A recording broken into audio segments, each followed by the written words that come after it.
Memang yang dicari orang sekarang itu syuhrah.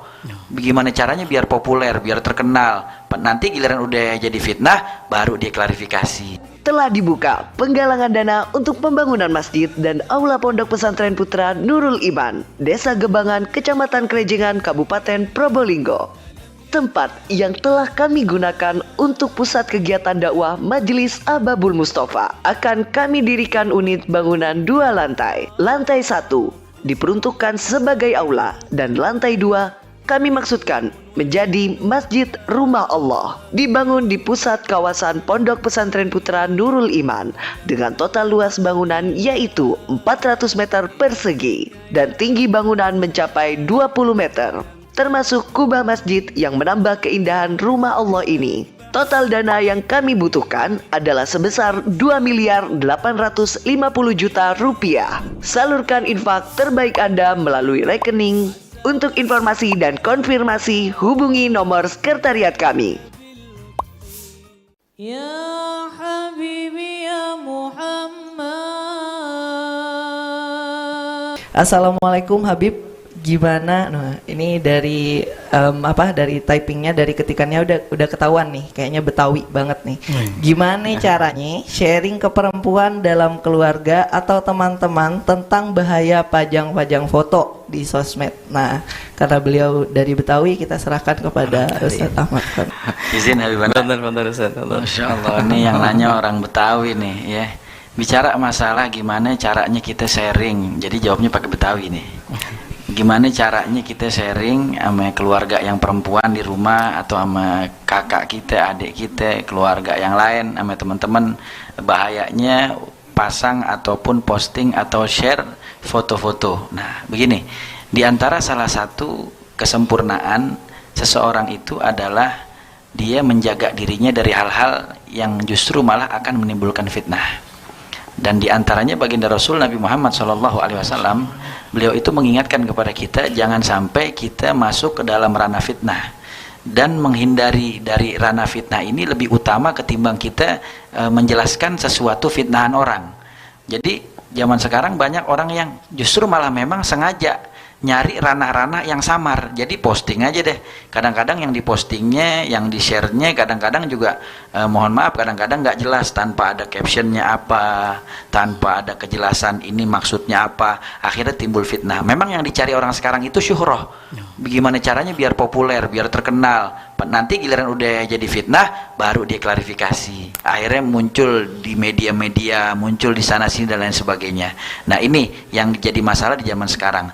Nah, terus bagaimana nih caranya kita untuk nyampeinnya ke orang tua kita, nyampein ke saudara kita, sampein dengan adab dan akhlak.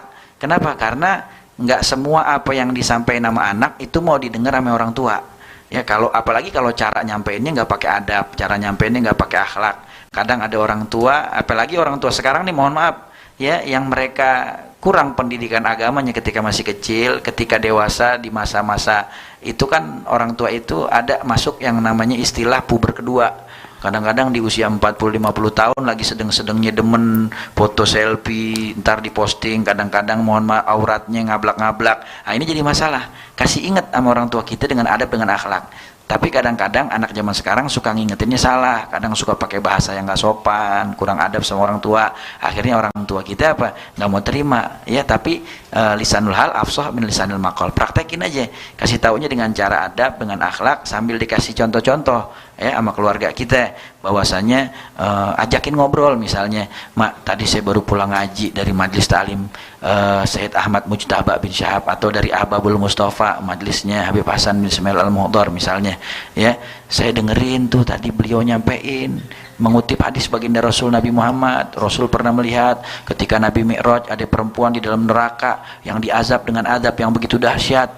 Ntar kita nanya, kayaknya seru tuh, emang siapa itu yang diazab? Kita sampein, kata Rasulullah sih mak, yang diazabnya perempuan-perempuan yang pakai baju tapi hakikatnya telanjang. Dari situ kan dia mulai berpikir tuh, apalagi zaman sekarang mak, katanya, kata guru nih yang nyampein di pengajian, apalagi sekarang banyak yang pada pasang foto, posting foto yang menampakkan aurat dan lain sebagainya. Nanti juga tuh bakalan jadi dosa jariah.